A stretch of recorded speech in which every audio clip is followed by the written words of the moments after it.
नमस्कार दोस्तों, मेरा नाम है प्रदीप चौहान। बात समझनी है तो पूरी सुननी होगी। करीब करीब एक महीना पहले यानी 7 अगस्त को उस राहुल गांधी ने एक ऐसा खुलासा किया जिस खुलासे ने न सिर्फ प्रधानमंत्री की कुर्सी हिलाई है, इस देश की राजनीति पर भी एक तरह से पूरा भूचाल चला दिया है। और वो खुलासा था कि किस तरह से वोट चोरी की जा रही है। उदाहरण सिर्फ एक बेंगलोर की एक विधानसभा सीट का था, लेकिन राहुल गांधी का दावा कि मैं अभी हाइड्रोजन बम फोड़ूंगा, वो तो बहुत छोटी सी बात थी जो पहले दिखाया, उसने पूरा सिस्टम हिला के रख दिया है। वरना प्रधानमंत्री वाराणसी तो पहले भी बहुत बार गए। क्यों प्रधानमंत्री को इस बार इतनी प्रिकॉशंस लेनी पड़ रही है? क्यों पहले ही विपक्ष के नेताओं को नज़रबंद कर दिया जाता है? 11 साल बाद भी क्यों गोदी मीडिया को ज़रूरत पड़ रही है या बीजेपी के आईटी सेल को ज़रूरत पड़ रही है ये प्रचार करने के लिए कि प्रधानमंत्री विश्व के सबसे पसंदीदा नेता हैं, जबकि पूरी दुनिया जानती है, हम आप इस देश का हर इंसान जानता है कि प्रधानमंत्री की पॉपुलैरिटी कितनी गिरी है। उसके बावजूद ये झूठ क्यों परोसा जा रहा है?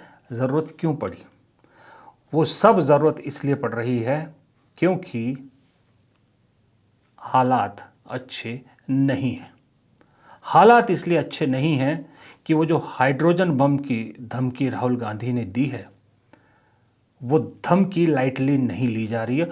उस धमकी का खौफ प्रधानमंत्री से लेके अंधभक्त तक सब में है। और उन्हीं अंधभक्तों को, उन्हीं बीजेपी के नेताओं को राहुल गांधी ने आज एक बार फिर चेतावनी दी है। समय में हम और डायनामिक एक्सप्लोसिव आपको सबूत देने वाले हैं।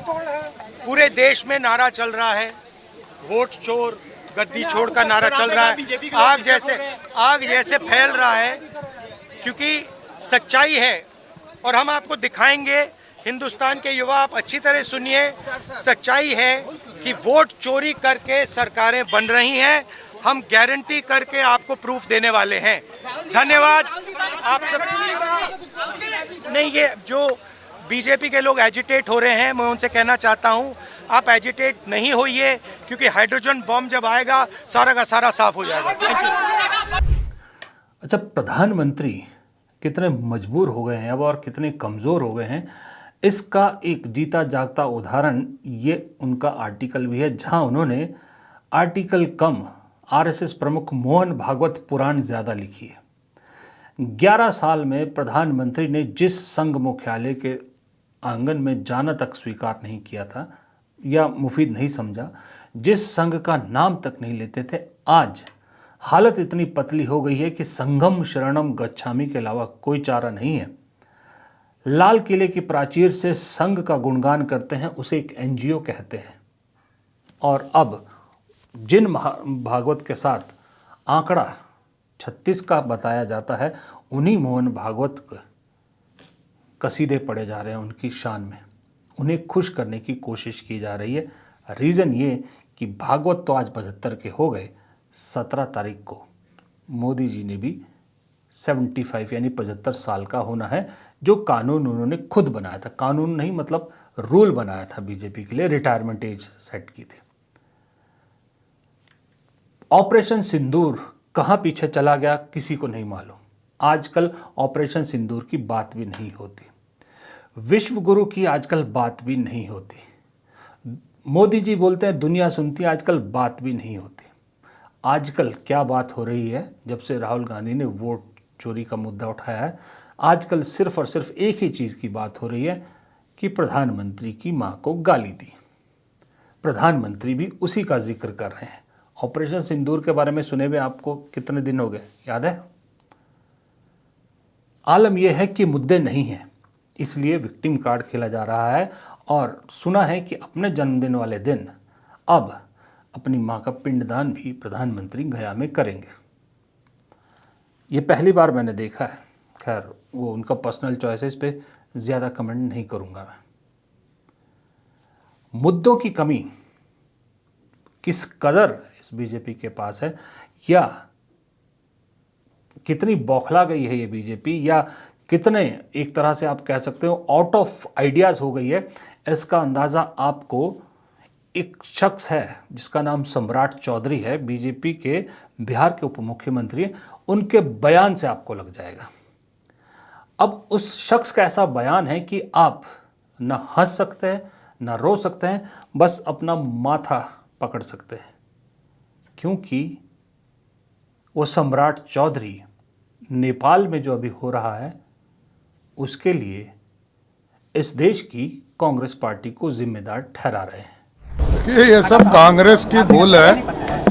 अराजकता इसलिए हो रहा है कि कांग्रेस ने इन देशों को अलग रखा।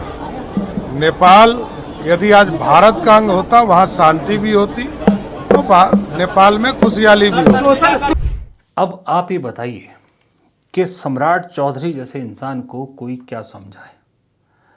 कहाँ से पढ़े लिखे हैं, कहाँ का ज्ञान है मुझे नहीं मालूम, कौन सी व्हाट्सएप यूनिवर्सिटी का ज्ञान ये लेते हैं, जिन्हें ये भी नहीं मालूम कि नेपाल पर तो अंग्रेज़ों ने भी शासन नहीं किया।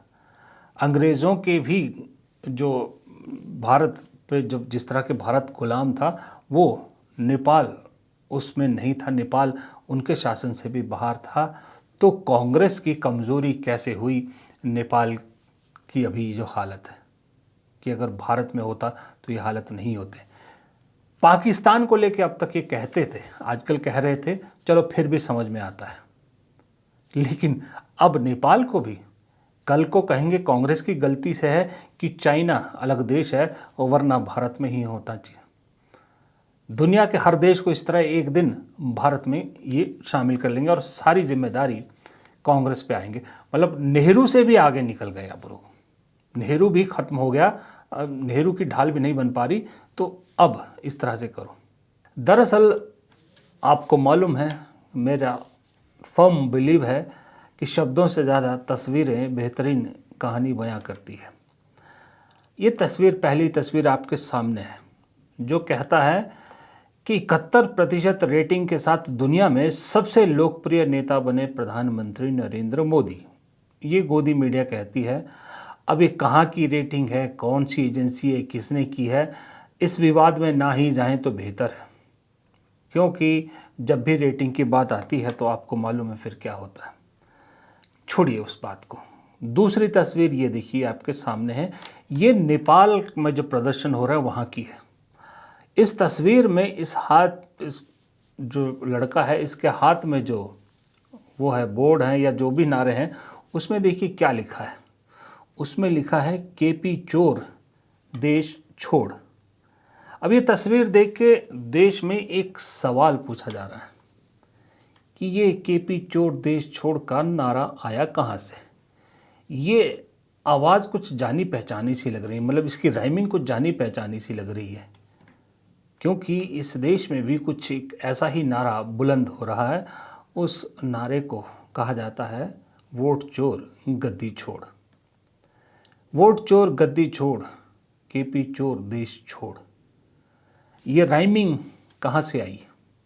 इसका मतलब भारत में जो नारा गूंज रहा है वो नारा भारत से बाहर भी पहुंच गया है, बाहर भी अपनी आवाज़ बुलंद कर रहा है। और ये नारा जिस शख्स ने दिया है, जाहिर सी बात है अगर नारा वहाँ तक पहुँचा है तो नारे को बुलंद करने वाले की आवाज़ भी वहाँ तक पहुँचती होगी। अब कुछ तस्वीरें और दिखाता हूँ। ये देखिए आपके सामने है ये तस्वीरें। ये तस्वीरें भी नेपाल की हैं और नेपाल में भारतीय मीडिया पहुँची। मणिपुर नहीं पहुँच सकती, पंजाब नहीं पहुँच सकती, लेकिन वहाँ पहुँची और वहाँ अपने एजेंडे पे काम करने लगी। तो नेपाल के लोगों ने गोदी मीडिया को कैसे भगाया और बाकायदा गोदी मीडिया ही नाम दिया कि गोदी मीडिया यहाँ से जाओ। ये कुछ तस्वीरें आपकी स्क्रीन पर है कि भारतीय गोदी मीडिया का नेपाल में क्या हश्र हुआ है। बाकायदा वहाँ भी गोदी मीडिया ही कहा जाता है इनको, भारतीय चैनलों को, और वहाँ से खदेड़ा जा रहा है। लोग इनसे बात करने को तैयार नहीं। ये गोदी मीडिया की हालत है। अब मैं आपको एक और तस्वीर दिखाता हूँ। ये तस्वीर भारत की है। नेपाल के प्रदर्शन आपने देखे, ज़रा इन तस्वीरों पर नज़र डालिए, भारत के। कहीं असम में कुछ छात्रों का बहुत बड़ा एक सैलाब, कुछ नहीं माफ़ कीजिएगा, सैलाब आया है। ये बीजेपी से आरक्षण की मांग कर रहे हैं, शेड्यूल्ड एसटी आरक्षण की मांग कर रहे हैं। ये है मोरन कम्युनिटी के स्टूडेंट, इन पर लाठीचार्ज हुआ। एक तस्वीर बिहार की है, जहां बिहार में भी छात्र बीजेपी दफ्तर के बाहर रोजगार को लेकर बवाल काटे हुए हैं। और तीसरी तस्वीर है राजस्थान के कोटा की, जहां कांग्रेस के नेता या कांग्रेस की एक तरह से ये जन आक्रोश रैली है। अब इन तीनों की तस्वीरें देखिए। बिहार में भी लाठी भांजी जाती है जो नौकरी मांग रहे हैं, असम में रिजर्वेशन मांग रहे हैं तो वहाँ भी लाठी भांजी जाती है, और कांग्रेस के जन आक्रोश रैली में लोगों का हुजूम देखकर आप अंदाज़ा लगा सकते हैं कि लोगों की नाराज़गी कितनी है। ये तस्वीर भारत की है। इसके अलावा एक तस्वीर और भी है, जहाँ लद्दाख में भी प्रदर्शन फिर से शुरू हो गया। लद्दाख में भी सरकार के खिलाफ प्रदर्शन हो गए। ये तस्वीर थी। अब एक तस्वीर और दिखाता हूँ आपको। ये तस्वीर है, देखिए, ये है उत्तर प्रदेश के कांग्रेस अध्यक्ष अजय राय। इनको डिटेन करने के लिए रात को पुलिस पहुंची कल रात को। और सिर्फ अजय राय नहीं, ऐसे सैकड़ों विपक्ष के, खास करके कांग्रेस के नेताओं को डिटेन किया गया वाराणसी में। क्यों? क्योंकि आज प्रधानमंत्री का वाराणसी दौरा था।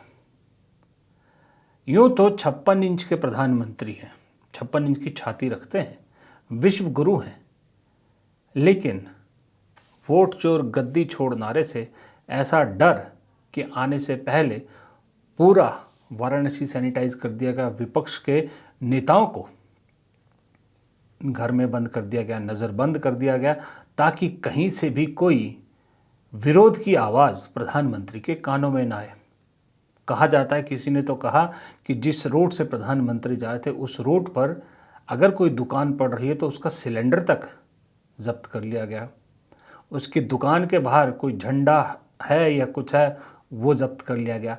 किसी के पास काला कपड़ा है, काला कपड़ा लेकर उस रूट पे आने पर मनाही थी। एक तस्वीर ये है। अब एक तस्वीर आई कश्मीर से, जहां पर एक सांसद, आम आदमी पार्टी के सांसद संजय सिंह को जम्मू कश्मीर के कई बार मुख्यमंत्री रहे फारूक अब्दुल्ला से मिलने से रोका जा रहा है, और मिलने के लिए गेट पर चढ़ना पड़ रहा है उनसे बात करने के लिए। क्यों? क्योंकि संजय सिंह नज़रबंद थे। क्यों नज़रबंद थे? क्यों हाउस अरेस्ट में थे? क्योंकि वो वहाँ पर जो आम आदमी पार्टी के एक विधायक थे महराज मलिक, उनको जो गिरफ्तार किया गया, उन पर जो पीएस एक्ट लगाया गया, उसके खिलाफ, सरकार के खिलाफ आवाज़ बुलंद करने के लिए वहाँ पहुँचे थे। आलम यह है कि जम्मू कश्मीर में एक चुनी हुई सरकार है, जो नेशनल कॉन्फ्रेंस की सरकार है, जिसके मुख्यमंत्री उमर अब्दुल्ला है, लेकिन उनके पिता मौजूदा सांसद और पूर्व में कई बार के मुख्यमंत्री रहे, उन्हें उन्हीं के राज्य में मिलने नहीं दिया जाता एक और सांसद से, एक और पार्टी के नेता से। एक तस्वीर ये है। एक तस्वीर अब और आपको दिखाता हूँ। ये देखिए, ये तस्वीर है राहुल गांधी के रायबरेली के दौरे की, जहाँ बैठक, कलेक्ट्रेट में बैठक चल रही है। सामने आपको बैठे दिख रहे होंगे राहुल गांधी, एक तरफ जो है अमेठी के सांसद केएल शर्मा जी है, दूसरी तरफ दिनेश प्रताप सिंह, यूपी सरकार के मंत्री। ये वही दिनेश प्रताप सिंह हैं जो कल राहुल गांधी के खिलाफ सड़कों पर बैठे थे, सड़कों पर उतरे थे, आज राहुल गांधी के साथ बैठे थे। लेकिन कोई इन शख्स को ये बताए कि कुर्सी ऊंची करने से कद ऊंचा नहीं हो जाता। अब जरा ये साइड एंगल से फोटो देखिए, किस तरह से जानबूझ के दिनेश प्रताप सिंह ने राहुल गांधी से अपनी कुर्सी को, राहुल गांधी की कुर्सी से ऊंचा किया हुआ था। ये शायद नहीं कहावत इन्हें मालूम जो मैंने अभी कही कि कुर्सी ऊंचा करने से कद ऊंचा नहीं हो जाता। एक ये तस्वीर है। अब एक तस्वीर ये है आपके सामने, जहां पर ये खबर चलाई जा रही है कि सीआरपीएफ के डायरेक्टर जनरल ने मल्लिकार्जुन खड़गे को चिट्ठी लिखी है कि राहुल गांधी विदेशी दौरे पर जाने से पहले हमें इन्फॉर्म करके नहीं जाते। लेकिन राहुल गांधी के विदेश की तस्वीरें चुपचाप इस देश की पूरी मीडिया में बंट जाती है। कैसे बढ़ जाती है जब किसी को पता ही नहीं राहुल गांधी कहाँ जा रहे हैं। लेकिन राहुल गांधी को किसी तरह से रोकना है, किसी तरह से जकड़ने की कोशिश की जा रही है, तो उनको मजबूर किया जा रहा है कि वो इन्फॉर्म करके लिख के जाएं कि वो कहाँ जा रहे हैं, क्योंकि उससे जो है वो उनकी जासूसी करना सुरक्षा के नाम पर आसान हो जाएगा। अब एक तस्वीर और देखिए। ये तस्वीर भी गोदी चैनल की है, गया की, बिहार की, जहां पर खबर चली कि मंच पर से ही मोदी और नीतीश कुमार के समर्थक आपस में भिड़ गए। दोनों गुत्थम गुत्थी हुए, दोनों के समर्थक आपस में लड़ पड़े और ये गठबंधन है वहाँ पर। तो ये कुछ तस्वीरें हैं जो हालात इस देश में क्या है और हालात कैसे बदल चुके हैं, कैसे बदल रहे हैं, ये बताने के लिए लफ्ज़ों की ज़रूरत इन तस्वीरों के साथ नहीं है। ये तस्वीरें अपनी कहानी मेरे ख्याल से लफ्ज़ों से ज़्यादा बेहतरीन तरीके से बता रहे हैं। अब लफ्ज़ों के साथ तस्वीरों की कहानी तो ख़त्म हो गई, अब लफ्ज़ों के साथ तस्वीरों को जोड़ के कहानी को आगे बढ़ाते हैं। कोई सम्राट चौधरी से ये पूछे कि जो नेपाल कभी ब्रिटिश शासनकाल में ब्रिटिश के अंडर भी नहीं रहा, उसके अलग देश की जिम्मेदारी तुम कांग्रेस पे डाल रहे हो। लेकिन आपके प्रधानमंत्री के पास, आपकी सरकार के पास तो मौका था ना। लाहौर तक गोदी मीडिया ने तो कब्ज़ा करवा दिया था, इस्लामाबाद तक कब्ज़ा करवा दिया था। सेना, सरकार खुद कह रही है कि हम बहुत एडवांटेज पे थे। आप कम से कम पीओके तो वापस ले आते जो आपका वादा था। छोड़िए नेपाल, छोड़िए भूटान, छोड़िए बांग्लादेश, छोड़िए संपूर्ण पाकिस्तान, कम से कम पीओके तो वापस ले आते। वो क्यों नहीं लाए?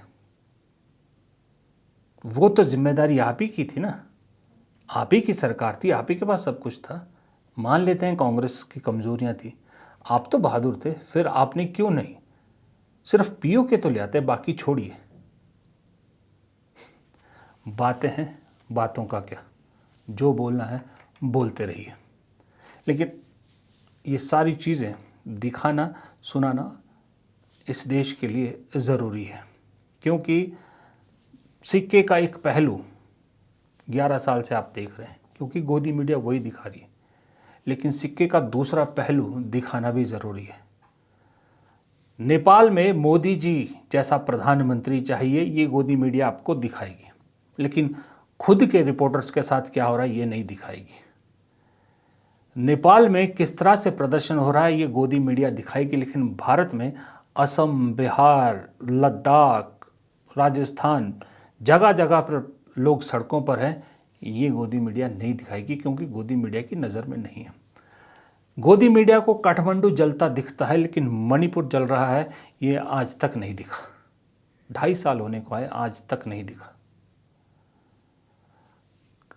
आपको पाकिस्तान में या दूसरी जगहों पर गोदी मीडिया को लोकतंत्र की हत्या दिखती है, लेकिन जम्मू कश्मीर में एक चुनी हुई सरकार होने के बावजूद क्या हो रहा है ये गोदी मीडिया को नहीं दिखता, क्योंकि उन्हें सिक्के का एक ही पहलू दिखाना होता है। अब ये गोदी मीडिया का कॉन्सेप्ट नेपाल में भी था।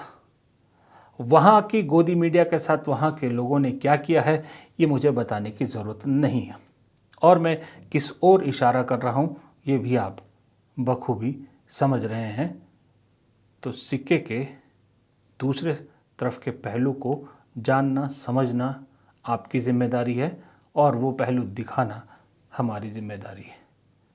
हालांकि निशिकांत दुबे कहेंगे, जो उन्होंने एक नया वो चढ़ाया है, नेपाल से सबक लेते हुए उसको अच्छे इम्प्लीमेंट करने के बजाय वो अब सोशल मीडिया साइट्स पर सरकार को रिकमेंडेशन दे रहे हैं कि नकेल कसी जाए, झूठी खबरों पर रोक लगाई जाए। और हम और आप ये अच्छी तरह से समझते हैं कि सरकार या बीजेपी की झूठी खबरों की कैटेगरी कौन सी खबरें हैं, उस कैटेगरी में कौन से चैनल या कौन से पत्रकार आएंगे, ये किसी से छुपा नहीं है। इसलिए जब तक मौका है इस दूसरे पहलू को देखते रहिए, हम यूं ही दिखाते रहेंगे। नमस्कार।